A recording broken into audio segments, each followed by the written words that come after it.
Bonjour à tous et à toutes. Merci de vous être connectés pour ce webinaire 2025 du programme Territoire engagé pour la nature. Ce webinaire a vocation à vous présenter le fonctionnement, les enjeux, les enjeux de ce webinaire et son fonctionnement pour la nouvelle campagne en cours de, ouverte pour une candidature d'ici la fin de l'année. Et l'objectif, c'est de pouvoir surtout répondre à vos questions sur la seconde partie du webinaire. Donc, on est parti pour une petite heure ensemble. Donc, n'hésitez pas soit à noter vos questions dans l'onglet conversation tout de suite, enfin au cours de ma présentation, soit à les garder et puis à prendre la parole juste derrière. Madame Rousseau, n'hésitez pas à couper votre caméra si vous ne souhaitez pas apparaître dans l'enregistrement. On pourra réouvrir au moment des questions. Voilà. Euh, Tout d'abord, je voulais vous proposer de vous représenter rapidement ce qu'est l'Agence régionale de la biodiversité. Donc, nous sommes un établissement public qui a créé en 2019 à l'initiative de l'État et de la région.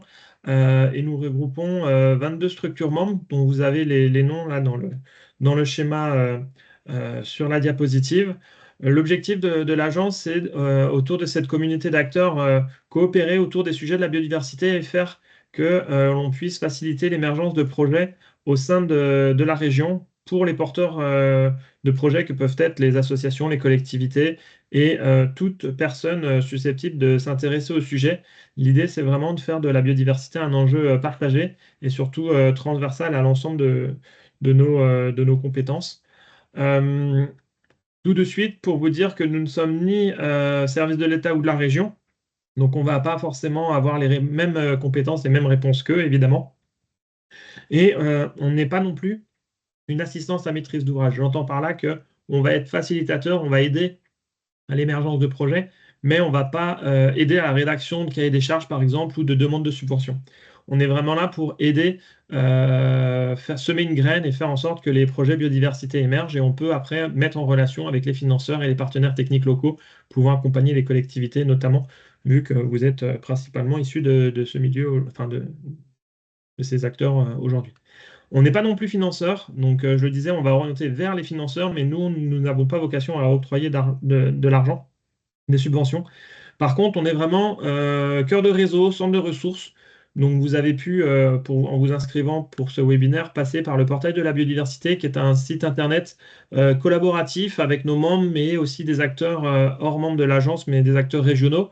L'objectif de ce portail, c'est vraiment de pouvoir mettre à disposition les informations autour de la biodiversité, que ça soit connaître la biodiversité en région, comprendre les enjeux autour de cette biodiversité, que ce soit les enjeux d'érosion, de disparition de cette biodiversité régionale, mais aussi les liens avec le climat notamment, et de pouvoir apporter surtout des solutions, des outils pour agir, que ce soit, je le disais encore une fois, des financements, mais aussi toute une veille technique sur la mise à disposition de ressources produites par nos acteurs en région, mais aussi en dehors de la région. L'idée, c'est qu'on puisse effectuer cette veille financière, enfin cette veille technique, pardon, pour vous mettre à disposition toutes ces informations le plus facilement possible. Évidemment, vous pourrez retrouver aussi tout un volet actualité, agenda et annuaire pour pouvoir vous aider à construire vos projets et à avancer sur ce sujet de la biodiversité. Il faut vraiment voir l'agence comme étant un facilitateur pour sensibiliser, aider à l'émergence des actions et surtout accompagner l'ensemble des politiques publiques également pour mieux intégrer les biodiversités dans leurs différents dispositifs. Et donc, on va avoir une stratégie qui va s'articuler autour des 4 axes que vous avez là. Connaître et observer la biodiversité régionale, sensibiliser, former et communiquer sur la biodiversité. Accompagner les acteurs dans le territoire, qui est un des, on va dire, le cœur du volet opérationnel de nos actions. Et l'animation du collectif des 22 structures membres pour faire travailler ensemble ces acteurs, définir notre feuille de route et surtout trouver voilà, des passerelles pour avancer ensemble. En quelques mots, par axe, l'observatoire, donc on anime l'Observatoire régional de la biodiversité avec cette vocation de créer des supports de valorisation de la connaissance. L'objectif, c'est pas forcément de créer de la connaissance, mais c'est plutôt de la vulgariser, de la rendre accessible à tout un chacun en région, à la fois sur le grand public, mais aussi surtout aux décideurs, aux aménageurs, pour faire en sorte que la prise en compte de la biodiversité devienne un paramètre dans les projets, dans la construction de ces projets, et qu'on puisse aussi comprendre comment se passe finalement cette biodiversité dans nos territoires. Et on produit par l'Observatoire également quelques outils tels que Planter et semer local, qui sont vraiment des guides d'aide à la décision, là encore, pour aider à choisir les semences les plans à installer dans nos territoires pour qu'ils soient adaptés au contexte pédoclimatique et aussi à la biodiversité de nos territoires. Et on va produire notamment tous les 5 ans l'état des lieux de la biodiversité pour vraiment dresser le panorama finalement de l'état à un instant T de cette biodiversité et encore une fois aider à en comprendre les enjeux pour agir en conséquence. L'axe suivant, ça va être vraiment sensibiliser, c'est-à-dire utiliser cette connaissance pour euh, faire comprendre les enjeux à l'ensemble des acteurs, là aussi avec une cible prioritaire que sont les collectivités. Et donc, on va produire différents supports, notamment l'exposition que vous avez à l'image, qui est un support pédagogique permettant vraiment de reconnecter l'homme à la nature, à la biodiversité, comprendre les services qu'elle nous rend et finalement pourquoi il est nécessaire de la préserver. Et donc, cette exposition, elle est disponible gratuitement. Vous pouvez l'emprunter selon ses disponibilités. Il suffit de nous contacter pour pouvoir la réserver et après on conventionne pour mise à disposition de cette exposition. Donc, le portail de la biodiversité que j'ai évoqué, et on va organiser notamment aussi des journées d'échange ou des webinaires, hein, comme aujourd'hui, pour pouvoir présenter les différents outils, les différents enjeux et les différentes façons d'agir. Et donc là, on a notamment monté depuis maintenant un an les webinaires à l'heure de la biodive, qui constituent un cycle de webinaires thématiques pour apporter de la matière à qui a le temps, qui souhaite s'informer sur les sujets qu'on présente. Donc, on a déjà eu un cycle autour de la végétalisation, un cycle autour de la gestion de l'eau. Et donc, le prochain, j'en reparlerai, qui va être sur les intérêts de se lancer dans des inventaires ou des atlas de la biodiversité communale. Toutes ces informations-là, évidemment, vous les retrouvez sur le portail de la biodiversité.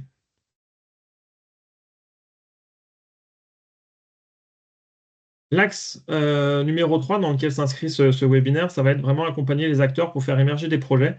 On va avoir une petite équipe au sein de l'agence dédiée à l'animation territoriale, que ça soit principalement tourné autour des collectivités, au travers du dispositif Territoire engagé pour la nature dont je vais vous parler juste après. Les solutions fondées sur la nature aussi, où là justement on associe les enjeux climatiques et les enjeux de biodiversité. On va aussi pouvoir travailler sur tout ce qui va être gestion des milieux aquatiques avec un accompagnement des syndicats de rivières, principalement, en tout cas de toute structure compétente en GEMAPI, donc la gestion de l'eau et des milieux aquatiques et du risque inondation, la prévention inondation, pardon. Depuis décembre l'année dernière, on a développé un volet en direction des acteurs économiques, donc des entreprises. On travaille plutôt avec les têtes de réseau pour sensibiliser finalement au sein de ces réseaux-là aux enjeux de la biodiversité et de l'adaptation au changement climatique. Mais l'idée, c'est vraiment de pouvoir, encore une fois, désiloter la biodiversité, la thématique de la biodiversité pour que tout le monde puisse s'en saisir. Et donc, on va intervenir, je le disais, en appui aux politiques de la région, on va dire géographique, hein, pas forcément que de la région institution. Évidemment qu'on travaille avec eux, mais on est aussi aux côtés de l'OFB en région, des services de l'État. Et donc, l'idée, c'est de faire en sorte que, encore une fois, la biodiversité soit bien présente et se développe dans ces politiques. On réalise cette veille financière pour faciliter l'accès au financement, l'appui technique et du conseil. Je le disais, on est là dans un premier temps d'information et après, on peut valoriser, enfin, vous orienter vers les acteurs locaux.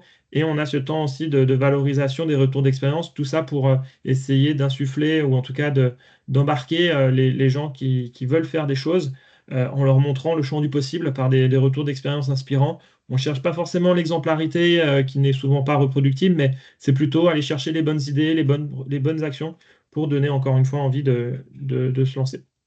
Et enfin, on anime le collectif, mais là, je vais passer très rapidement, c'est plutôt du fonctionnement interne avec nos différents membres. Je rentre dans le vif du sujet. Qu'est-ce que Territoire engagé pour la nature? Donc, on est sur un programme national initié en 2019 par le ministère de la Transition écologique et Région de France et coordonné au niveau national par l'Office français de la biodiversité.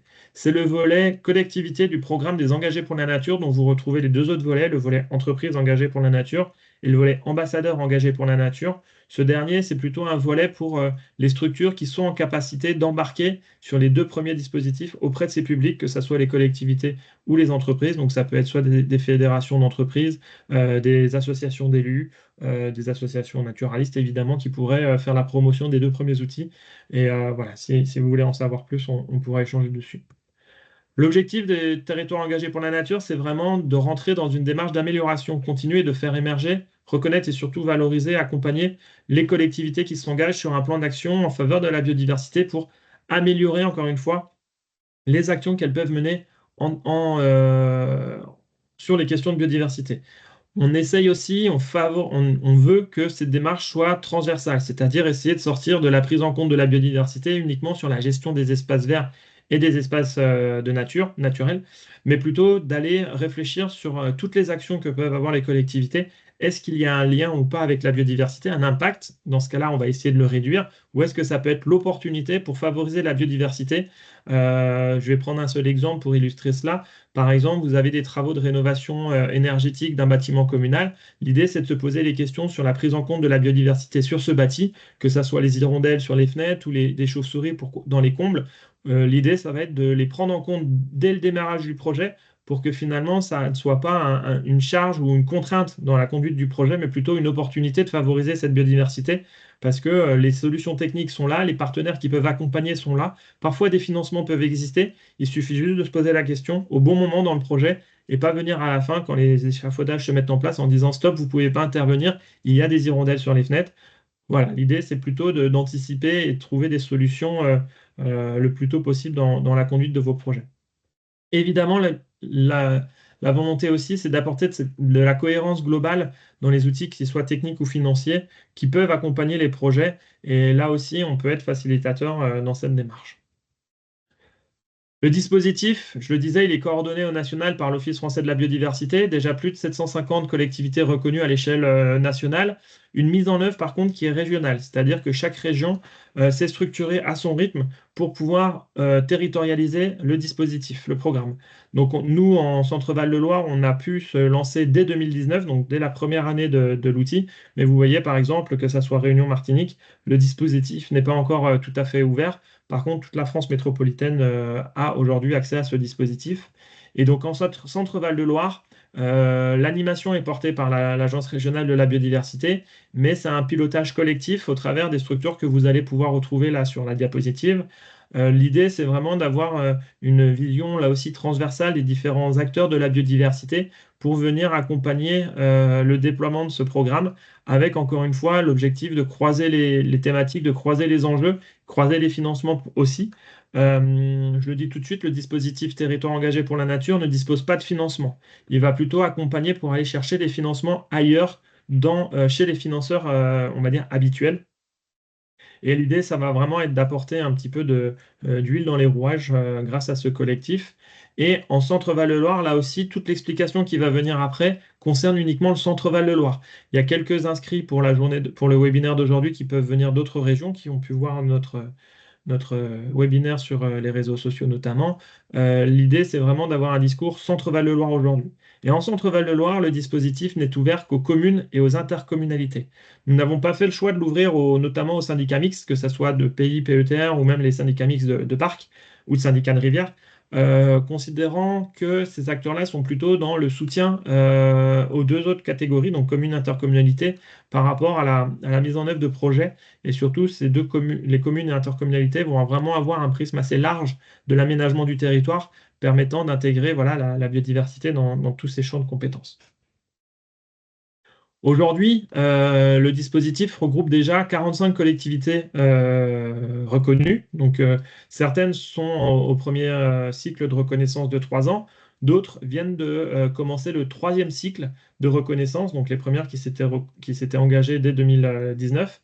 Et en fait, à chaque reconnaissance, l'idée, c'est d'aller faire finalement une remise un peu en question, d'aller chercher un petit peu le pas supplémentaire que l'on peut faire.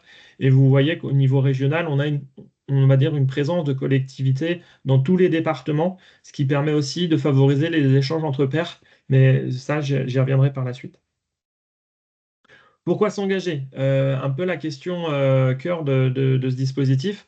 L'objectif, c'est surtout de pouvoir aider les collectivités volontaires à structurer leurs actions en faveur de la biodiversité à l'échelle de son territoire.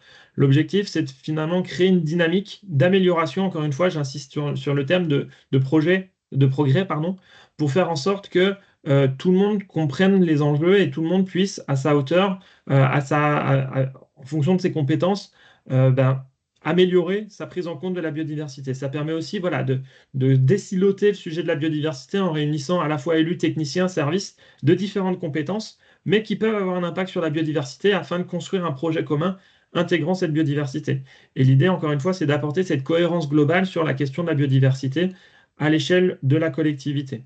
Évidemment, pour faire ça, c'est aussi ne pas rester seul dans son coin, c'est surtout bénéficier voilà, de l'ARB comme interlocuteur dédié, privilégié.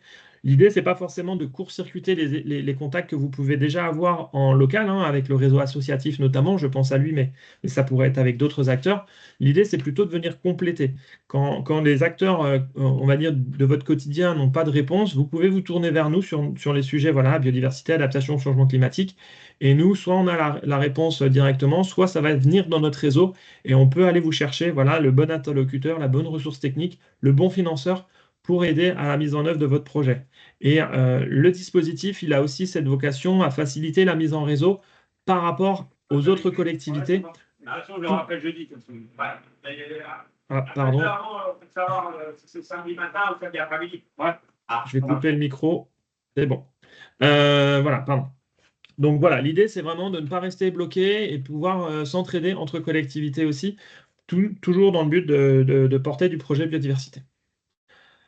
Je le disais, le Club des engagés, les 45 collectivités aujourd'hui, c'est autant d'élus et de techniciens qui sont motivés, sensibles aux enjeux et qui ont une expérience à partager. Et le Club des engagés permet de réunir finalement au minimum 2 fois par an présentiel les collectivités engagées. Donc encore une fois, je me répète, élus et techniciens, élus portant la compétence biodiversité environnement, mais pas que. L'idée, c'est vraiment de pouvoir inviter l'ensemble des personnes qui sont intéressées par le sujet de ces événements pour voilà, soit de l'échange entre pairs, soit aussi des temps vraiment de formation. Enfin, on n'est pas formation qualifiante avec un diplôme à la fin, mais l'idée, c'est pouvoir aussi apporter des temps de discussion autour de nouveaux outils, de nouveaux sujets par des partenaires ou des associations qui peuvent venir amener de la matière. Et l'idée, c'est vraiment de développer finalement une culture commune autour des enjeux de biodiversité. C'est aussi bien évidemment de bénéficier de tous les outils de la ARB. Je vous ai parlé du parcours, enfin du cycle de webinaire à l'heure de la biodive. Donc le prochain qui aura lieu, les dates vont venir le 24 septembre prochain. Évidemment, les collectivités qui sont dans le réseau TEN sont une cible prioritaire pour ces outils-là. Ils peuvent également bénéficier, en tout cas sont fortement incités à aller chercher dans le programme des visites du Biodive Tour si certaines de ces visites peuvent les intéresser et les aider à progresser sur les réflexions qui sont les leurs. Donc le Biodive Tour, pour en quelques mots, je pourrais redétailler si certains ne connaissent pas cet outil, c'est un catalogue de visites à la demande créé par l'agence où nous avons, avec nos partenaires, identifié des thématiques et des collectivités qui ont mis en œuvre des actions sur les thématiques sélectionnées pour pouvoir construire en fait une visite. C'est des visites à la demi-journée où on échange, nous, avec la collectivité qui reçoit, pour construire ce programme de visite, cette visite, à la fois le discours, mais aussi le parcours terrain que l'on va faire pour pouvoir favoriser finalement l'échange entre pairs, les messages clés pour pouvoir conduire le projet présenté et inciter à la reproductibilité. Et toute collectivité en région peut nous solliciter pour aller sur l'une de ces visites, soit parce que la date a déjà été calée, parce qu'un groupe incomplet a bloqué une date, mais on peut proposer de compléter le groupe, soit parce que vous avez vous-même déjà constitué un groupe et vous souhaitez bloquer une date. Et donc là, l'idée, c'est de venir vers nous pour discuter avec la collectivité, pour trouver une date commune et aller la rencontrer sur son territoire et discuter de son projet. Évidemment, les collectivités du réseau TEN sont aussi fortement incitées à participer aux journées que l'on organise afin, voilà, encore une fois, de pouvoir échanger entre pairs, de pouvoir bénéficier des apports de ces journées, des apports techniques. Donc là, en 2023, on avait notamment organisé la journée santé et grosse chaleur, la nature comme solution, pour parler végétalisation, des lieux accueillants des populations sensibles face aux grosses chaleurs, comme le titre l'indique. L'idée, c'était vraiment de pouvoir sortir du prisme purement biodiversité et aller sur les services rendus. Et voilà, et de valoriser évidemment, parce que si vous vous engagez, c'est aussi parce que vous allez faire des choses bien, soit vous en avez déjà pu faire des belles choses, mais c'est aussi les faire connaître pour inspirer d'autres collectivités. Encore une fois, c'est souvent l'échange entre pairs qui est l'un des leviers du passage à l'action. Et donc, nous, à ARB, on va aller piocher dans le vivier des collectivités reconnues TEN pour identifier les retours d'expérience qu'on peut valoriser à l'échelle régionale, que l'on peut valoriser aussi au national, au travers des sollicitations de nos partenaires où ils nous demandent des retours d'expérience pour illustrer telle ou telle thématique. Et c'est vrai que le vivier des collectivités TEN nous sert vraiment de catalyseur des bonnes pratiques. Et donc ça, c'est un aspect vraiment important aussi pour apporter de la visibilité à vos actions et la légitimité, pourquoi pas rien à vos équipes, à vos collègues élus aussi, pour montrer que finalement les enjeux de biodiversité sont reconnus et que vous allez dans la bonne direction. D'un point de vue pratico-pratique, comment ça se passe? Donc, chaque année, on a un calendrier qui va être similaire, c'est-à-dire une ouverture du dispositif au 15 juin et des réponses attendues pour le 15 décembre. Tout va se passer sous démarche simplifiée, donc de façon dématérialisée. Et ensuite, on a un mois et demi d'instruction avec le collectif régional, un jury qui se tient début février et normalement des résultats en mars. Mais vous avez compris que 2026 étant une année électorale, l'année prochaine, on annoncera plutôt les résultats en avril. Et ce qui est prévu, c'est que toute collectivité qui candidate cette année soit recontactée avant l'officialisation, donc après les élections, mais avant l'officialisation des résultats, pour discuter avec les nouvelles équipes, vérifier que les engagements sont toujours d'actualité et confirmer que le projet de devenir TEN est toujours d'actualité avec les changements éventuels pouvant arriver. Donc ça, c'est vraiment le schéma classique. 15 juin, 15 décembre, et des résultats généralement en mars. En Centre-Val de Loire, encore une fois, on a une spécificité, c'est qu'on a souhaité rendre obligatoire le fait d'avoir fait ou de s'engager à faire un inventaire ou un atlas de la biodiversité communale. Pour les communes, c'est vraiment la réalisation de ces outils, de ces inventaires ou atlas, qui est un impondérable. Soit vous l'avez déjà réalisé, soit vous vous engagez à le faire comme première action de votre engagement à 3 ans. Ça a été un socle fondateur pour le collectif régional parce que la connaissance, c'est la base de l'action. On ne protège que ce qu'on le connaît, on ne peut restaurer qu'en ayant connaissance des espèces ou des milieux dans lesquels on travaille. Et évidemment, ces outils-là bénéficient aussi d'un financement à 80%, soit par la région pour les inventaires de la biodiversité communale, soit par l'Office français de la biodiversité pour les ABC. Et on a considéré que c'était vraiment le socle de base pour permettre de construire une stratégie autour de la biodiversité. Pour les intercommunalités, l'obligation, elle réside entre guillemets que dans l'animation, le porter à connaissance de ces outils auprès des communes membres. Certaines intercos réalisent des inventaires à l'échelle intercommunale, mais voilà, d'autres ne font que de la sensibilisation à ces outils, soit dans le bureau des maires, soit en conseil communautaire ou par des réunions spécifiques. Mais voilà, pour une interco, c'est l'obligation de communiquer sur les outils. L'autre obligation, mais bon, ça vous vous en doutiez, c'est une délibération qui engage la collectivité et que ça ne soit pas un engagement finalement d'un élu seul ou d'un service technique, mais vraiment que ça soit un engagement partagé. Mais bon, vous avez l'habitude évidemment de tout ça. Et la nouveauté de cette année, c'est aussi, on demande de signer les 8 principes fondamentaux et partagés qui sont ici. La présentation vous sera évidemment fournie, hein, donc vous pourrez prendre le temps de lire tous ces engagements. On est sur des engagements plutôt d'ordre moraux pour éviter d'avoir finalement une forme de schizophrénie, de dire, ben voilà, on s'engage pour la biodiversité au travers de la reconnaissance territoire engagé pour la nature avec un plan d'action qui peut être ambitieux. Mais à côté de ça, on continue de certaines pratiques, notamment je pense à l'urbanisation assez traditionnelle qui peuvent avoir un impact biodiversité. Voilà, l'idée c'est de s'engager quand même à avoir une cohérence globale à l'échelle de son action. Enfin, le dossier en lui-même, il va être élaboré au travers de deux grandes parties. La première partie, ça va être connaître. Donc en gros, la description des actions que vous avez déjà menées sur votre territoire. Évidemment, connaître votre taille, le nombre d'habitants, les enjeux de votre territoire, vos compétences, mais surtout, voilà, ça va être savoir d'où vous partez en termes de biodiversité. Vous êtes une collectivité novice, vous n'avez rien du tout initié pour le moment, voilà, on va partir de là pour évaluer le plan d'action que vous nous proposez. À l'inverse, vous êtes une collectivité déjà bien engagée sur ces questions de biodiversité, on va regarder ensemble quelle est la marge supplémentaire que vous pouvez nous proposer dans les 3 ans. Mais l'idée, c'est vraiment de permettre d'avoir un regard juste et proportionné à vos moyens et surtout à votre point de départ pour pouvoir juger voilà, de ce que vous nous proposez. Et la deuxième partie, c'est vraiment un plan d'action. Ce plan d'action, voilà, il va être élaboré autour de ces 5 entrées thématiques. Faut que je... Non, pardon.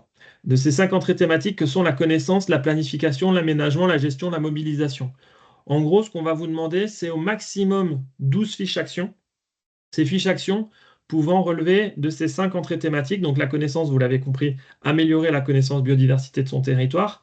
La planification, ça va être comment vous intégrez la biodiversité dans les documents stratégiques de votre territoire. C'est évidemment les documents d'urbanisme, mais ça peut être aussi le plan climat-énergie, air-énergie, ça peut être un plan alimentaire territorial, ça peut être voilà, tous les documents qui définissent une stratégie, une planification de vos travaux sur votre mandature. Les aménagements, ça va être les projets d'ampleur. Par exemple, vous allez requalifier une rue, vous allez retravailler une cour d'école, vous avez un schéma d'aménagement de l'éclairage public, par exemple. C'est sur ces gros travaux-là, quelle est la place de la biodiversité? La gestion, ben, c'est comme son nom l'indique, c'est on va dire, les projets du quotidien. Et la mobilisation, c'est comment vous allez aller chercher les autres élus, les autres services, les autres partenaires de votre territoire. Ça peut être les habitants, évidemment, mais aussi, pourquoi pas, les entreprises, les agriculteurs, les pêcheurs, les chasseurs. L'idée, c'est vraiment d'avoir un caractère mobilisateur de votre connaissance. Pour vous aider à monter finalement votre plan d'action, on a pu réaliser un tableau de synthèse qui n'est pas du tout exhaustif, mais qui va vous donner à comprendre en fait le champ du possible en termes d'action dans chacune de ces catégories.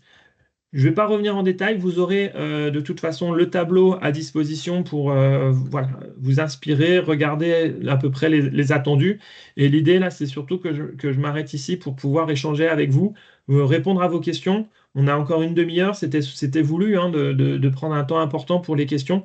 Donc je vais couper l'écran pour pouvoir répondre à vos questions. Alors n'hésitez pas, soit vous pouvez directement ouvrir le micro, soit vous pouvez aussi lever la main. Normalement, il y a un petit item qui permet de lever la main pour que je puisse vous donner la parole et ainsi répondre à vos questions.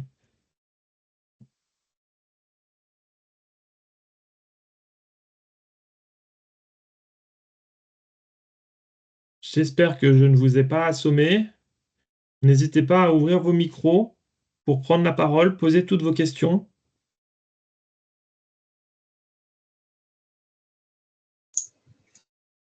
Oui, bonjour, vous m'entendez? Oui, très bien, je vous écoute. Oui, bonjour, je suis donc Guylaine Goudet-Guiton. Je suis sur la commune de Vallée de Ronsard où on vient de commencer un IBC. Et je voulais savoir si l'engagement territoire engagé pour la nature devait ou pouvait être fait dès la première année de l'IBC. Est-ce que c'est mieux d'attendre la deuxième année pour avoir des connaissances et faire des fiches actions pertinentes? Est-ce qu'il faut avoir un peu de recul? Quel est votre avis là-dessus? Il n'y a pas de, comment dire, il y a pas de généralité à en tirer, c'est vraiment au cas par cas. Euh, on a des collectivités qui ont déjà fini l'IBC depuis un moment, qui s'engagent maintenant. Il y en a qui sont en cours de réalisation comme vous. Il y en a pour qui l'engagement dans le territoire engagé pour la nature commence par la réalisation, le lancement d'un IBC. Donc là, on va tout avoir. Ce qu'il faut bien avoir en tête, en fait, c'est que l'IBC va vous donner de la clarté, de la visibilité sur les actions à mener, que ce soit en termes de protection de l'existant, de la biodiversité remarquable qui pourra être identifiée, mais ça peut aussi vous donner des préconisations en termes de gestion de vos espaces ou sur des travaux de restauration de biodiversité aussi sur certains autres espaces. Tous ces éléments-là peuvent venir finalement alimenter en cours de route le dispositif territoire engagé pour la nature. Ce que j'ai pas forcément précisé, mais c'est qu'au terme des 3 ans, on fait le bilan en fait des engagements qui ont été pris, mais on regarde aussi toutes les opportunités autres qui ont pu venir alimenter l'action biodiversité de la commune ou de l'interco pendant les 3 ans. Ça peut aussi justifier qu'un engagement ne s'est pas finalement réalisé parce qu'il y a une opportunité à côté qui a pris la place. Et donc, pour vous répondre, j'imagine que si vous êtes lancé dans un IBC, il y a déjà des premières choses qui sont ressorties, qui peuvent se mettre en place en termes d'action opérationnelle. Et dans ce cas-là, vous pourriez tout à fait candidater et rejoindre le programme dès maintenant. Ok, merci beaucoup.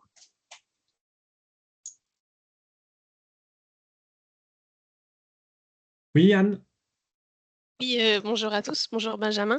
Tu évoquais le fait qu'il y avait eu 12 fiches maximum en Oui, termes de fiches action. Combien en minimum, si c'est possible de le savoir? minimum, le minimum va être évalué en fonction de la collectivité. D'accord, Très clairement, pour une métropole en région, on ne va pas attendre moins de 12 fiches actions. d'accord, Après, il faut voir la fiche action comme étant un engagement qu'on met en lumière dans le cadre du dispositif, mais cela peut refléter soit un extrait d'une stratégie plus globale, mais ça peut aussi être une entrée, par exemple, thématique. Vous avez un programme, le souhait de restaurer plusieurs mares. Ben, vous avez une fiche pour la restauration des mares de votre commune. Par contre, si vous avez un terrain, un site sur lequel vous avez plusieurs projets, donc la plantation de haies, de la restauration de mares, un plan de gestion différencié sur un même site, vous pouvez aussi avoir une fiche action pour le site. Donc là, il faut vraiment voir comment organiser les actions pour vous. Mais le plus simple, si vous vous posez des questions, c'est qu'on programme un rendez-vous ensemble pour pouvoir discuter de ça, discuter de l'organisation. Est-ce que c'est à valoriser, pas à valoriser? Est-ce qu'on met plutôt cette action plutôt qu'une autre? Tout ça, on peut évidemment le discuter. Je suis à votre disposition pour ça, mais en tout cas, pour répondre stricto sensus à la question combien, maximum 12, minimum, ça dépend de la taille et des moyens de la collectivité et de son ok. ambition. Merci beaucoup.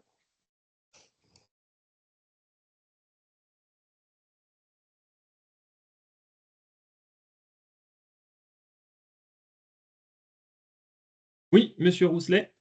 Oui, bonjour, Benoît Rousselet, le maire de Saint-Firmin-des-Prés, à côté de Vendôme. Moi, ce qui m'a interpellé tout à l'heure, c'est par rapport à tout ce qui est planification. C'est délicat par rapport, vous avez cité PAT, PLUIH.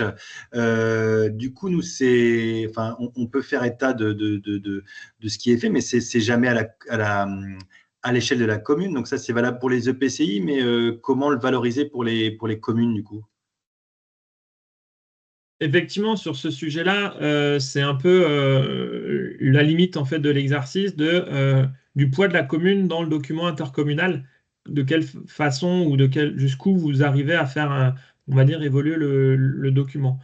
Dans ce cas-là, ce qu'il faut, de toute façon, le questionnaire est formulé comme ça pour savoir si c'est de votre compétence ou pas. Ça, c'est la première chose. Et la deuxième, si c'est pas de votre compétence, c'est de pouvoir expliquer la façon dont vous agissez à l'échelle intercommunale pour aller dans le sens de la biodiversité. Donc, ça peut être par voilà, porter un discours, inciter les collègues, les homologues. Et donc là, on va plutôt essayer de regarder de quelle façon vous arrivez à porter ce discours auprès de vos collègues intercommunaux, mais on sera moins dans une étude du résultat obtenu, quoi.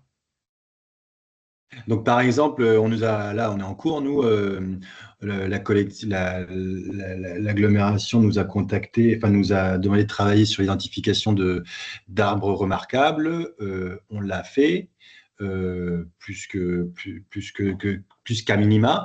Et puis, on fait partie aussi du comité de pilotage où là, justement, on a un peu force de proposition. Et on nous a demandé aussi de vérifier la délimitation entre les zones naturelles et agricoles. Donc, du coup, là, on a modifié en tant que tel, dans le but de rajouter des zones, d'étendre un petit peu en naturel, quoi. Donc, voilà, ce genre de choses, même si c'est pas, on n'est pas de la planification communale, on a une action individuelle à remonter vers le projet collectif, quoi. Mais là, pour moi, ce que vous venez de me décrire peut totalement être inscrit dans le dossier et justifié de votre action sur ce sujet-là. Par contre, on sera plus sur l'existant que sur un projet de nouvelle action, vu que c'est des choses qui ont déjà eu lieu, en tout cas qui sont en cours. Donc ça relèvera plutôt de la première partie du dossier pour expliquer ce qui est fait aujourd'hui. Oui, Mais c'est tout oui, à c'était pas, fait là, c'était pas suffit. pour les fiches actions, c'était Ouais. dans l'item planification, l'implication, enfin comment on a planifié. Nous, on n'a pas d'outil de planification à l'échelle communale, quoi. En tout cas, ça marcherait totalement comme ça, oui. Il n'y aura pas de Ok, souci. merci. Ce qu'il faut savoir, c'est que vraiment le dispositif a vocation à créer des dynamiques de territoire Pour autant, la collectivité candidate reconnue ne sera redevable que de ce qui lui incombe. Donc, par exemple, si on reste sur cette question des documents de planification intercommunaux, si l'engagement, c'est de promouvoir les enjeux de biodiversité dans la création ou la révision du document d'urbain, donc la commune qui s'engage à porter ce discours, etc., mais qui, in fine, au bout des 3 ans, on s'aperçoit que bah, le document n'est pas très ambitieux, reste assez classique finalement, bah, là, on ne pourra pas être, comment dire, l'incomber à la commune, parce qu'elle n'est pas toute seule dans ces décisions-là. Mais en tout cas, ce qu'on cherche, c'est que le discours soit porté par la commune reconnue au travers des instances qui ont la compétence.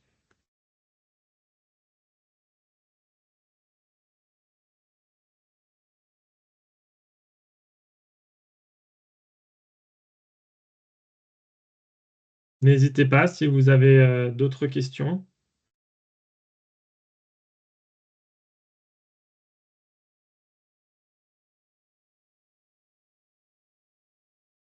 Oui, Yann? Oui, j'ai oublié de me présenter en plus tout à l'heure. Désolée, je suis pour Orléans Métropole, mais Benjamin a vendu la mèche. Moi, je me fais le relais d'un échange qu'on a eu avec des communes. Enfin, notre élu est, euh, enfin, sa commune est TEN. Il y a d'autres communes de notre territoire qui sont déjà TEN et en renouvellement. Et il se posait la question du coup des liens, enfin nous aussi, des liens entre nos dossiers. Est-ce que ça veut dire qu'en tant que PCI, on doit aussi se faire le relais de ce que chaque commune prévoit dans son dossier TEN ou pas du tout? Où chacun est indépendant. Merci. Là, une fois, là encore, c'est un peu, bah, il n'y a ni du noir ni du blanc, hein, c'est vraiment un peu plus enfin, mitigé en milieu. L'objectif, en fait, c'est que si une interco candidate, alors qu'il y a des collectivités qui sont candidates, des communes qui sont déjà reconnues, ou l'inverse d'ailleurs, si l'interco est déjà reconnue et que la commune de cette interco candidate, l'objectif, c'est de faire du lien entre les engagements de l'un et de l'autre. Je vais prendre un exemple. Si une interco est déjà reconnue et porte un IBC à l'échelle intercommunale, évidemment, il n'est pas demandé à la commune de porter son propre IBC communal. On va se servir de la démarche portée à l'intercommunalité. Dans le cas d'Orléans Métropole, effectivement, il y a plusieurs communes qui ont leur propre plan d'action. L'idée, ça peut être de faire ce lien, de dire, bah oui, je sais, j'ai bien connaissance des engagements ou en tout cas des démarches engagées par les collectivités déjà dans le programme sur mon territoire métropolitain. Et voilà la plus-value que je souhaite apporter au travers de l'animation du réseau des référents biodiversité de l'ensemble des communes de mon territoire. Mais en tout cas, ce qu'il faut, c'est vraiment montrer qu'il y a un échange et qu'il y a une compréhension mutuelle des engagements et qu'on ne va pas venir refaire ce qui a déjà été fait, on va pas venir court-circuiter les engagements de l'autre collectivité, mais qu'on est vraiment dans une complémentarité. Après, encore une fois, le bilan comptable sera fait en fonction des compétences et des engagements qui sont ceux de la collectivité candidate. On regarde évidemment la dynamique globale, mais on ne pourra reprocher de ne pas avoir fait quelque chose qui ne relevait pas de sa propre compétence. J'espère que j'ai été clair, Anne, mais si besoin, je Oui, peux repréciser. oui, merci beaucoup.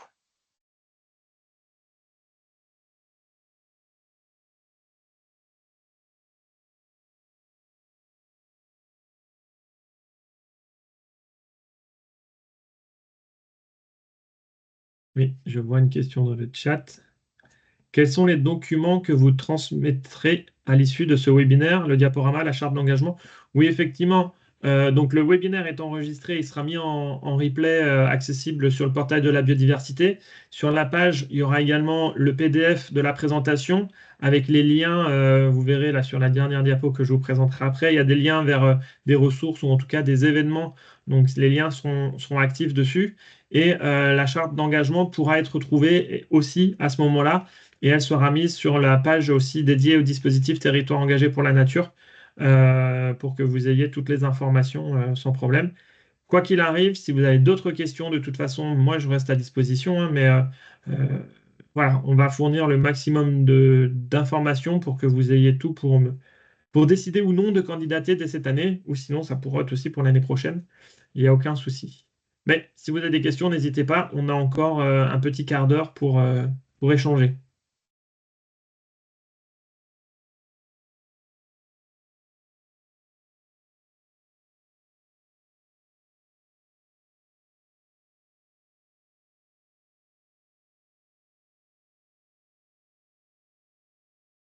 il m'a semblé... Oui, Sophie. Bonjour, Sophie Oberbord de la communauté de communes pardon, du Grand Chambord. Je souhaitais savoir, est-ce qu'il y a un nombre maximum de territoires qui peuvent être reconnus territoires engagés pour la nature pour une année ou pas? Il n'y a aucun seuil. Si j'en ai 100 qui candidatent et qui sont bons, les 100 seront reconnus. Là-dessus, il n'y a aucune limite. Après, en moyenne, chaque année, on tourne entre 5 et 15 dossiers, on va dire. Donc voilà, il n'y a pas de limitation. Au contraire, plus de collectivités qui s'engagent, plus fort sera le réseau et plus facile on pourra échanger avec le voisin parce que présent dans le réseau. Donc aucune limite de ce côté-là.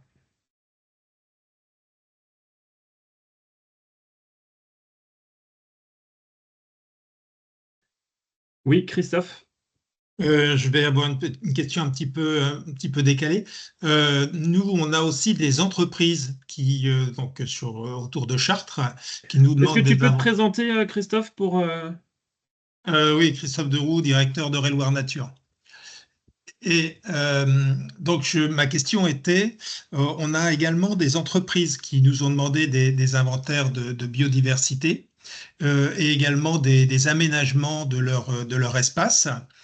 Et donc, j'ai vu que les entreprises pouvaient également être entreprises engagées pour la nature. Est-ce qu'il y aura une présentation parce que je ne connais pas bien ce dispositif, est-ce qu'il y aura un webinaire ou une présentation des critères et du dispositif pour les entreprises?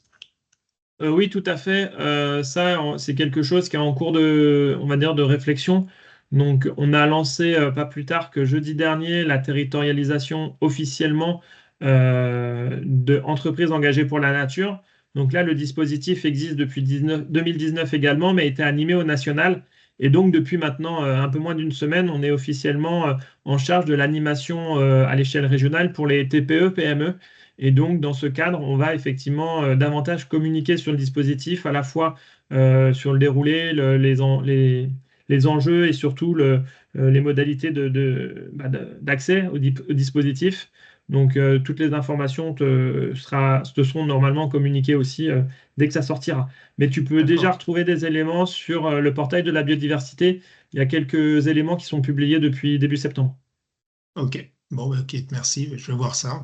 Et si Très bien, besoin, ouais. je communiquerai tes coordonnées aussi à ma collègue qui est en charge de l'animation pour qu'elle puisse reprendre contact avec toi et t'expliquer un peu le fonctionnement. Oui, parce que c'est des choses qui pourront être proposées donc à ces entreprises qui ont un souci de la biodiversité ou de compenser au moins une partie de leur impact. D'accord. À noter que tu viens de dire un mot qui est important, la compensation. En fait, toute entreprise, comme une collectivité qui candidaterait, ne peut s'engager que sur des actions volontaires. Elles ne pourront pas, ni l'une ni l'autre, ni les entreprises, ni les collectivités, avoir des fiches actions qui font rappel à des actions réglementaires de compensation. Oui, on est bien d'accord. Voilà. Donc ça, je tiens à le préciser parce que tu as utilisé le mot clé compensation. Ouais. Mais voilà, donc on est vraiment sur des actions de volontariat. Après, tout ce qui va au-delà de la réglementation, évidemment, qu'on est preneur. Et là, on est en plein dans le cœur du dispositif sans souci. Okay. Merci. Je vais profiter de cette thématique-là un petit peu plutôt réglementaire compensation pour préciser un élément également, c'est que aujourd'hui, toute collectivité qui s'engage qui candidate à territoire engagé pour la nature va être un petit peu scrutée, c'est-à-dire ne pas avoir de casserole en termes d'atteinte à l'environnement. Quand je parle de casserole, c'est de procédure en cours. S'il y a eu une procédure passée ou quoi que ce soit, il y a un droit à l'oubli qui fait qu'on va regarder quand même le projet. Évidemment, s'il y a eu des atteintes à l'environnement, elles ont dû être corrigées, mais en tout cas, on va regarder s'il n'y a rien qui est en cours. Et pendant la période de reconnaissance, s'il y a quelques procédures ou quelques histoires qui se passent, tant que les jugements n'ont pas été actés, l'idée c'est de poursuivre les travaux, hein, bien évidemment. Généralement, on n'est pas au courant de procédures en cours parce qu'il y a le secret de l'instruction.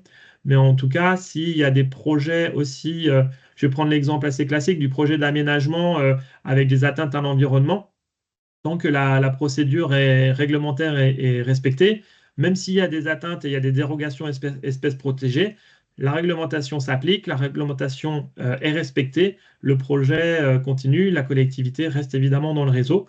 L'objectif, c'est pas de bloquer des projets, hein, la réglementation, c'est la limite. Par contre, s'il y a des procédures qui s'engagent pour non-respect de cette réglementation, là, évidemment, on sera beaucoup plus vindicatif. Voilà, c'est un aspect que je voulais préciser aussi.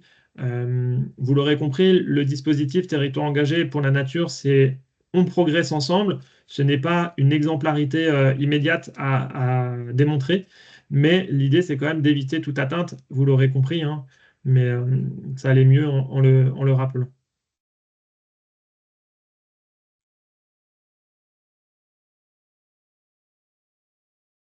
Est-ce qu'il y a d'autres questions?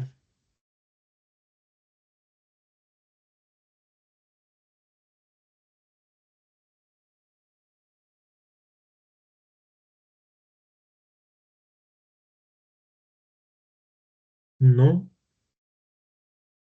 Dans ce cas, ce que je vous propose, c'est de conclure avec une dernière diapositive que normalement vous devez voir. Ce sont les différents prochains événements de l'agence. Donc tous ces événements sont ouverts au public et évidemment au réseau des collectivités tiennes, je le disais. Les deux premiers sont des visites dans le cadre du Biotif Tour. Et pour le coup, la visite à Boigny, c'est chez un territoire reconnu engagé pour la nature autour de la gestion de l'eau. Et le second, c'est la visite en fait de la démarche du champ à l'assiette portée par la ville de Fondette et ses partenaires autour d'une cuisine collective pour améliorer l'approvisionnement en bio et local dans la cantine. Et toutes les visites sont à retrouver sur le portail de la biodiversité, dont vous aurez le lien au travers de cette diapositive. Je l'ai évoqué le 24 septembre. On organise également le premier webinaire du cycle à l'heure de la biodive autour de la thématique pourquoi se lancer dans un inventaire ou un atlas de la biodiversité communale. On va être là sur 4 webinaires jusqu'à la fin de l'année, jusqu'en décembre, un par mois, dans cet objectif de faire comprendre pourquoi ces outils-là existent, quel est l'enjeu de se lancer et à quoi ça doit amener. On ne va pas revenir sur le contenu exact des dossiers. On va vraiment revenir sur pourquoi c'est important de se lancer dans ces démarches. Le 8 octobre prochain, nous avons un webinaire pour la présentation du mois des zones humides 2026. Donc le mois des zones humides, c'est vraiment c'est un temps en février, un mois, pour parler zones humides sous toutes ses formes possibles, à la fois forme de zone humide, mais aussi forme d'animation. Donc là, ça peut être à la fois des interventions grand public, des animations, des conférences, des expositions, mais ça peut être aussi des ateliers techniques entre techniciens, entre élus, pour parler de ces sujets-là. Certes, le mois de février sera peut-être compliqué pour les élus, mais l'idée, c'est quand même de pouvoir vous présenter cette démarche-là. Et surtout, ça permet d'être valorisé au niveau régional et national sur les actions qui peuvent être réalisées autour des zones humides en février. Le 9 octobre, un webinaire autour de la végétalisation du territoire et surtout de la gestion des invasives. Donc, on est sur un webinaire organisé par l'Observatoire régional de la biodiversité. Vous pourrez retrouver notamment 2 témoignages de collectivités reconnues TEN, donc Ingré et la commune de Monnet, qui réalisent notamment des plantations avec du végétal local et de la gestion d'exotiques envahissantes. Et enfin, la dernière journée, le lien n'est pas encore créé, mais on va organiser le 3 novembre prochain une journée autour de la thématique croisée et énergie renouvelable et biodiversité pour discuter justement du développement de ces énergies renouvelables tout en garantissant une protection de la biodiversité, ou en tout cas une atteinte la moins forte possible. Et donc là, c'est un enjeu de partage de connaissances entre ces 2 enjeux majeurs pour la transition écologique, mais qui peuvent parfois se retrouver assez opposés dans la réalisation des projets. Et donc, tous ces événements, vous pourrez les retrouver dans l'agenda du portail de la biodiversité, si ça vous intéresse, pour pouvoir y participer. Tout est gratuit, normalement, à part peut-être les repas, quand il y en a. Mais voilà, tout est décrit dans les pages dédiées. S'il n'y a pas d'autres questions, je vous propose de nous quitter là-dessus. Encore une fois, si a posteriori, à la lecture des documents, vous avez des questions, vous souhaitez échanger sur votre projet de candidature ou sur les projets à moyen terme, on va dire après élection, ben voilà, on aimerait construire quelque chose en faveur de la biodiversité qui pourrait être valorisé ou accompagné dans le cadre de territoires engagés pour la nature. Je suis à votre disposition pour en parler. Ne pas hésiter. Et si vous vous lancez dans la construction de votre candidature, là aussi, n'hésitez pas à échanger, à revenir vers moi pour échanger sur le plan d'action, sur la façon dont vous rédigez le dossier pour s'assurer que vous soyez pas hors sujet, quoi, tout simplement. Moi, je suis à disposition aussi en amont du dépôt pour voilà, échanger et garantir que votre dossier soit bien éligible et instruit par le jury régional. Une dernière chance pour une question? Non?